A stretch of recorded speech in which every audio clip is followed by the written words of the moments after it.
आज की वीडियो में देख रहे हैं पाइपलाइनिंग के बारे में। पाइपलाइनिंग क्या है, इसका डिज़ाइन कैसे होता है और पाइपलाइनिंग से सिस्टम में क्या इतना इफेक्ट आता है। तो पाइपलाइनिंग जो है कंप्यूटर आर्किटेक्चर का मोस्ट इम्पोर्टेंट क्वेश्चंस है। इस पर न्यूमेरिकल क्वेश्चंस भी आते हैं। अगर आप कंपटीशन एग्जाम्स की प्रिपरेशन कर रहे हैं तो इसके न्यूमेरिकल सॉल्व करना मत भूलिएगा।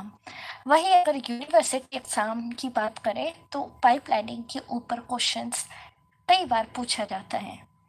तो पाइपलाइनिंग क्या है? पाइपलाइनिंग एक तरह का अरेंजमेंट है जो सीपीयू के हार्डवेयर कंपोनेंट्स को बढ़ाने के लिए किया जाता है। इससे सीपीयू की परफॉर्मेंस बढ़ जाती है। एक पाइपलाइन प्रोसेसर में कई स्टेजेस को पैरेलल में पूरा किया जाता है और एक से अधिक इंस्ट्रक्शन को एग्जीक्यूट किया जा सकता है। इससे टाइम सेविंग होती है और इफिशिएंसी बेटर हो जाती है। इसे एक एग्जांपल से समझते हैं। मान लीजिए मैंने एक एग्जांपल लिया है रियल लाइफ का। एक वाटर बॉटल है, पैकेजिंग प्लांट को ले रहे हैं। इसमें 3 प्रोसेसर हैं जो एक बॉटल को प्रोसेस करने हैं। ठीक है, तो पहला स्टेज जो होगा वो है बोतल को साफ कर रहे हैं। सेकेंड स्टेज है बोतल में पानी भर रहे हैं और थर्ड स्टेज है बोतल को सील कर रहे हैं। ओके, तो ये 3 स्टेज हैं। हर स्टेज को 1 मिनट लगता है अपना ऑपरेशन पूरा करने में। ओके, अब इसी एग्जाम्पल को हम 2 तरीके से देखेंगे, विथआउट पाइपलाइनिंग और विथ पाइपलाइनिंग। तो इससे आपको डिफरेंस क्लियर हो जाएगा कि विथआउट और विथ में क्या डिफरेंस आ रहा है।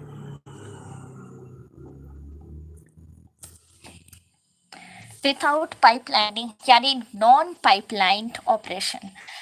इस ऑपरेशन में एक पोर्टल को पहले स्टेज 1 में रखेंगे, फिर 1 मिनट के बाद स्टेज 2 में, और जिस समय वो स्टेज 2 में जाएगा उसके बाद स्टेज 3 में। फिर सारा स्टेप एक पोर्टल का कंप्लीट होने के बाद ही सेकेंड पोर्टल का चांस आएगा। जैसे आप यहाँ डायग्राम में देख पा रहे होंगे, पहला पोर्टल है IFS, ये स्टेज को डिफाइन किया है। पहला स्टेज है उसे आई से शुरू किया है और दूसरा F और तीसरा स्टेज S से।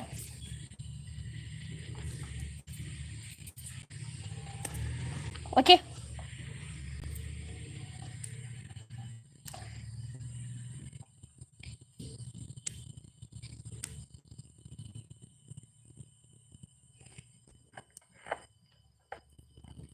अब यहाँ देखिए, पहला पोर्टल स्टेज 1, फिर stage 2, stage 3।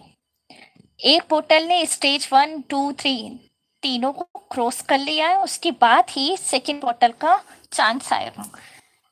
First stage, second stage, third stage second portal के लिए। थर्ड पोर्टल के लिए भी first stage, second stage and third stage. कहने का मतलब यह है कि अगर हम पाइपलाइनिंग ना लगाए तो बिना पाइपलाइनिंग के एक पोर्टल पहले सारा इंस्ट्रक्शन फॉलो करेगी, उसका काम होने के बाद दूसरी पोर्टल का चांस आ रहा है। ठीक है, तो इस तरह से यहाँ जो एग्जीक्यूशन होगा वो ऐसे होगा कि 9 मिनट का यहाँ पे साइकिल लग रहा है, जैसे 1, 2, 3, 4, 5, 6, 7, 8, 9, यानी 9 मिनट यहाँ पर लगेंगे तीनों बॉटल को तीनों इंस्ट्रक्शन कंप्लीट करने में।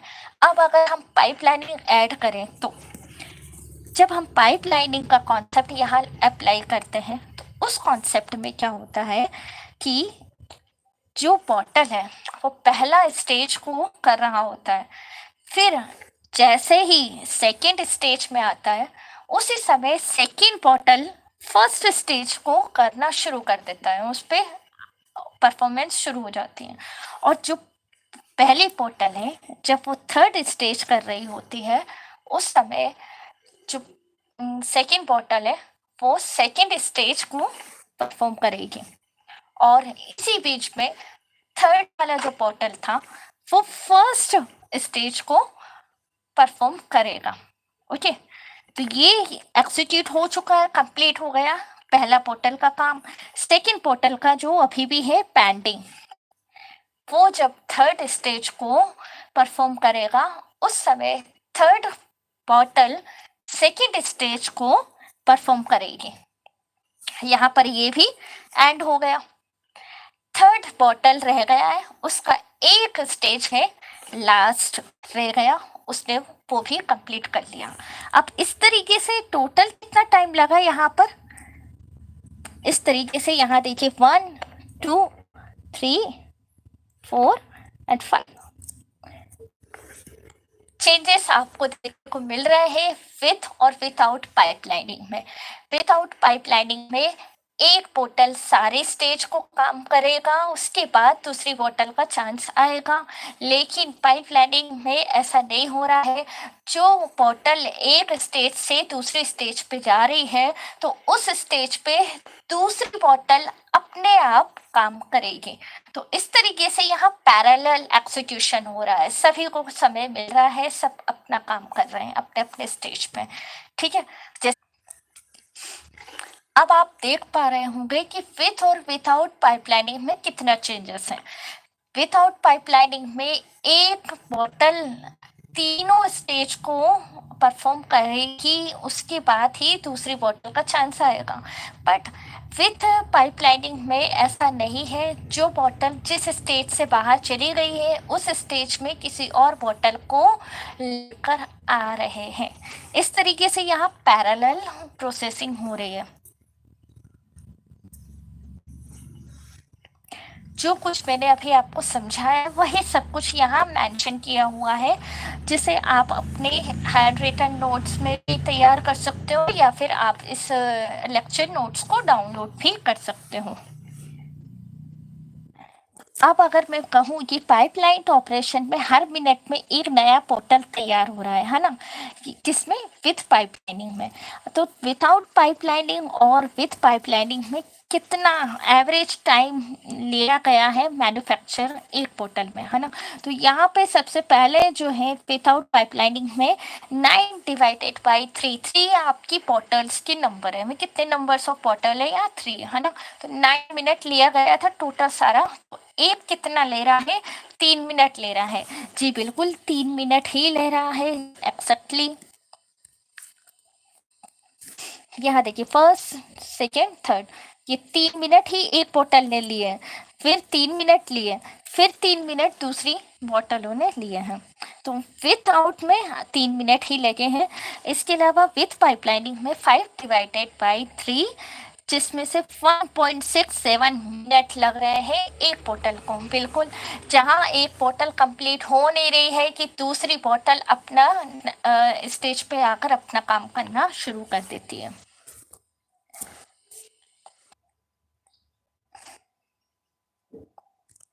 Design of a basic pipeline. एक पाइपलाइन प्रोसेसर में एक पाइपलाइन के 2 एंड होते हैं, इनपुट एंड और आउटपुट एंड। इन दोनों एंड के बीच कई सारी स्टेज सेगमेंट्स होते हैं, जहाँ हर स्टेज एक स्पेशल ऑपरेशंस परफॉर्म कर रहे होते हैं, है ना। तो हर स्टेज का आउटपुट नेक्स्ट स्टेज के इनपुट से कनेक्टेड होता है। इंटरफेस रजिस्टर का उपयोग इंटरमीडिएट आउटपुट को होल्ड करने के लिए किया जाता है। इन इंटरफेस रजिस्टर को लैच या बफर भी कहते हैं। पाइपलाइन के सभी स्टेज और इंटरफेस रजिस्टर एक कॉमन क्लॉक से कंट्रोल किए जाते हैं। ये जो कॉमन क्लॉक है, ये सभी स्टेज और इंटरफेस रजिस्टर एक ही क्लॉक सिग्नल से कंट्रोल होते हैं, और इसी वजह से इस क्लॉक को कॉमन क्लॉक कहते हैं, जिससे पाइपलाइनिंग का ऑपरेशन जो है सिंक्रोनाइज होता रहे। Execution in a pipeline processor. एक पाइपलाइन प्रोसेसर में इंस्ट्रक्शन की एग्जीक्यूशन सीक्वेंस को स्पेस टाइम डायग्राम का यूज़ करके विजुलाइज किया जा सकता है। फॉर एग्जाम्पल, मान लीजिए कि एक प्रोसेसर में 4 स्टेज हैं, और 2 इंस्ट्रक्शन एग्जीक्यूट करने हैं। हम एग्जीक्यूशन सीक्वेंस को नीचे जो मेरे नेक्स्ट स्लाइड में डायग्राम बनाया है उसके हेल्प से विजुलाइज करेंगे, है ना। तो ये पहला एग्जीक्यूशन देखिए, नॉन ओवरलैप्ड एग्जीक्यूशन, ऐसा एग्जीक्यूशन जिसमें कोई भी इंस्ट्रक्शन एक दूसरे को ओवरलैप नहीं करेगा, है ना। यहाँ इस डायग्राम में इंस्ट्रक्शन एक एक करके एग्जीक्यूट होते हैं। पहला इंस्ट्रक्शन स्टेज 1 से स्टेज 4 तक जाएगा, उसके बाद दूसरा इंस्ट्रक्शन स्टेज 1 से स्टेज 4 तक जाएगा। इस तरीके से टोटल यहाँ 8 साइकिल यूज होंगी, जैसा आप डायग्राम में देख पा रहे हो। पहला 4 स्टेज तक जाएगा और दूसरा इंस्ट्रक्शन वो भी 4, तो 4 + 4 8 साइकिल यहाँ पर यूज होंगी। और अगर हम इसी एग्जीक्यूशन को ओवरलैप करा दें,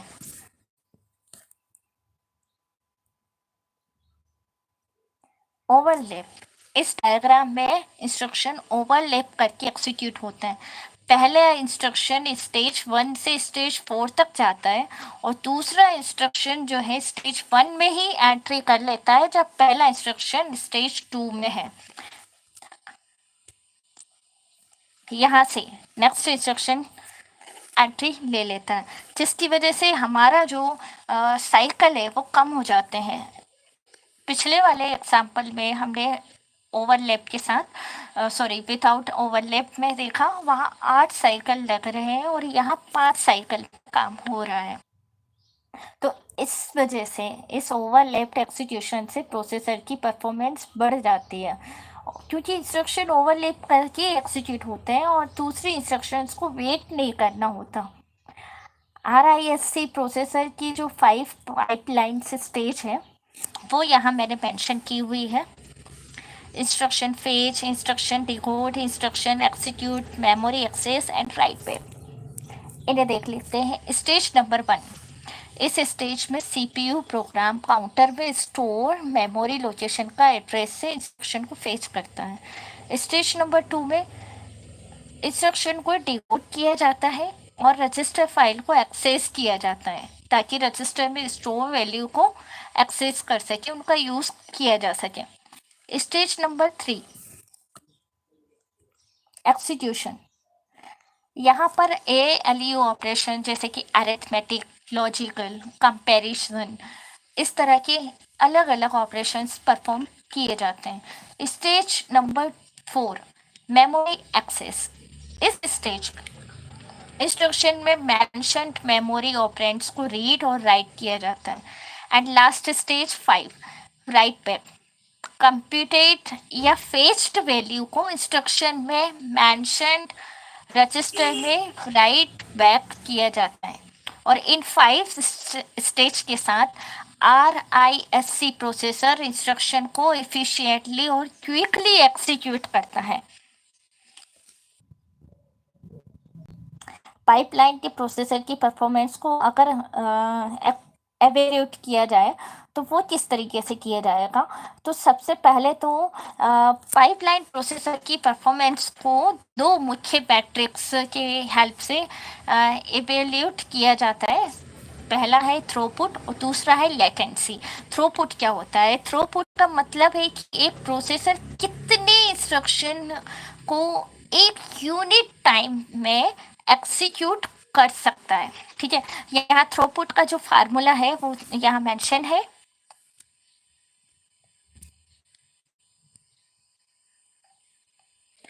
number of instructions divided by total time to complete the instruction, है ना। तो यहाँ हर एक इंस्ट्रक्शन को एक यूनिट टाइम में एग्जीक्यूट करने में जो टाइम लगेगा वो उसे थ्रूपुट कहते हैं, कि एक प्रोसेसर कितने इंस्ट्रक्शन को एक यूनिट टाइम में एग्जीक्यूट कर सकता है। दूसरा है लेटेंसी।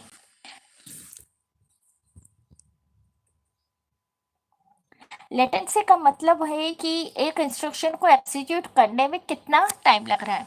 पहले में हम सारे इंस्ट्रक्शंस को मिला के बात कर रहे हैं, ठीक है, कि एक टाइम में कितने इंस्ट्रक्शंस हो सकते हैं, और यहाँ लेटेंसी में एक इंस्ट्रक्शन को एग्जीक्यूट करने में कितना टाइम लगता है, जिसका फार्मूला है k plus n minus 1 cycles. k plus n minus 1 multiplication with tp। यहाँ tp क्या है? थ्रोपुट, जो भी हमने यहाँ किया। ओके, नेक्स्ट है स्पीड अप।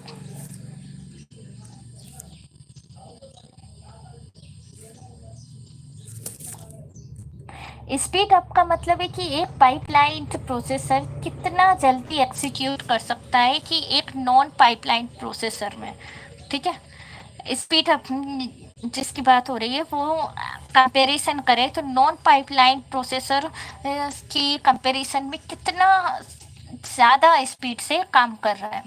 तो स्पीड अप का भी फार्मूला यहाँ है, जिसमें हम दोनों को कंपेयर करके चलते हैं कि नॉन पाइपलाइन में जो टाइम लगा है और पाइपलाइन के साथ जो टाइम लग रहा है, उन दोनों के बीच में हम परफॉर्मेंस चेक करते हैं, ठीक है। तो performance of non pipeline processor divided by performance of pipeline processor.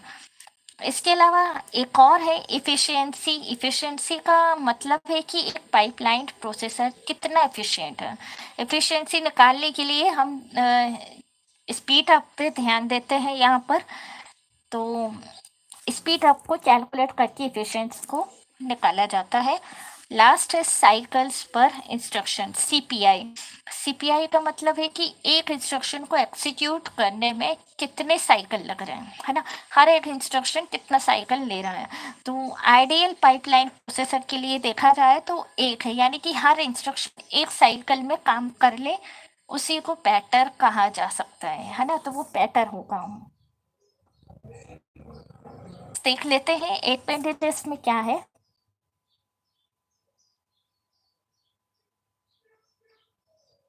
पहला तो है इंक्रीज्ड थ्रूपुट। पाइपलाइनिंग से मल्टीपल इंस्ट्रक्शन एक साथ प्रोसेस हो सकते हैं, जिससे सिस्टम की ओवरऑल थ्रूपुट बढ़ जाती है। सेकेंड है improved performance.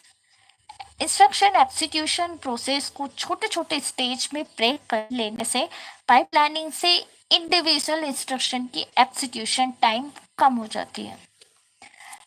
Third is efficient use of resource। Pipelining से सिस्टम रिसोर्स जैसे कि मेमोरी और प्रोसेसिंग यूनिट का efficient यूज किया जा सकता है। एंड फोर्थ है reduced इंस्ट्रक्शन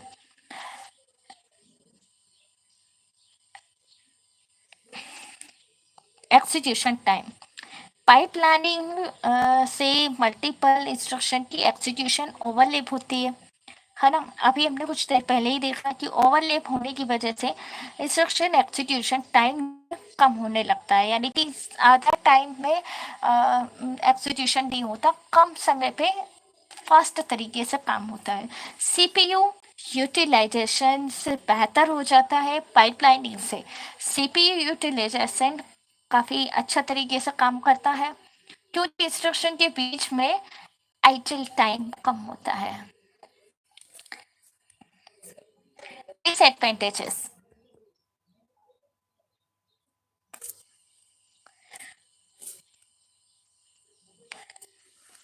कॉम्प्लेक्सिटी बढ़ती है। पाइपलाइनिंग स्टॉल्स क्या होती है? तब होती है जब एक इंस्ट्रक्शन पिछले इंस्ट्रक्शन के रिजल्ट पर डिपेंड कर रहा है, जिससे पाइपलाइनिंग स्टॉल होती है, मतलब उसे वेट या होल्ड में रखा गया, जिससे कि उसे जो पिछला वाला जो इंस्ट्रक्शन है उससे कुछ आउटपुट जो उसके लिए इनपुट की तरह काम करेगा तब तक नहीं मिल जाएगा, तब तक वो अपना एग्जीक्यूशन नहीं करेगा। तो वहाँ पर नेक्स्ट इंस्ट्रक्शन को एग्जीक्यूट करने के लिए वेट करना पड़ सकता है, तो ये प्रॉब्लम हो सकती है। डेटा हज़ार्ड्स तब होता है जब एक इंस्ट्रक्शन डेटा को एक्सेस करता है जो अभी तक अवेलेबल ही नहीं है, जिससे पाइपलाइन स्टॉल अगेन होते हैं। कंट्रोल हज़ार्ड्स तब होता है जब पाइपलाइन को डायरेक्शन चेंज करना पड़ता है, जैसे कि ब्रांच इंस्ट्रक्शन के लिए जिसमें हम जंप कर रहे होते हैं, है ना, तो वहाँ डायरेक्शन चेंज हो रहा है, तो वहाँ पर ये क्रिएट हो सकता है। इंक्रीज्ड पावर कंजप्शन, पाइपलाइनिंग से पावर कंजप्शन बढ़ता है क्योंकि एडिशनल हार्डवेयर और कंट्रोल लॉजिक की ज़रूरत होती है। नेक्स्ट, डीबगिंग मुश्किल हो जाती है, पाइपलाइनिंग से डीबगिंग काफ़ी टफ होने लगती है क्योंकि इंस्ट्रक्शन के बीच में कॉम्प्लेक्स इंस्ट्रक्शन काफ़ी होते हैं, है ना, कॉम्प्लेक्स इंटरेक्शन भी होने की वजह से यहाँ डीबगिंग मुश्किल है। कॉस्ट जो है बढ़ जाती है, पाइपलाइनिंग से सिस्टम का कॉस्ट बढ़ता है क्योंकि एडिशनल हार्डवेयर और कंट्रोल लॉजिक की ज़रूरत होती है, इसकी वजह से यहाँ पर कॉस्ट जो है इंक्रीज हो जाती है। आई होप आपको पाइपलाइनिंग के सारे कॉन्सेप्ट क्लियर हुए हों, और फिर भी कोई डाउट है तो आप कमेंट सेक्शन में पूछ सकते हैं। नेक्स्ट वीडियो में नेक्स्ट टॉपिक के साथ मिलते हैं। Thank you very much.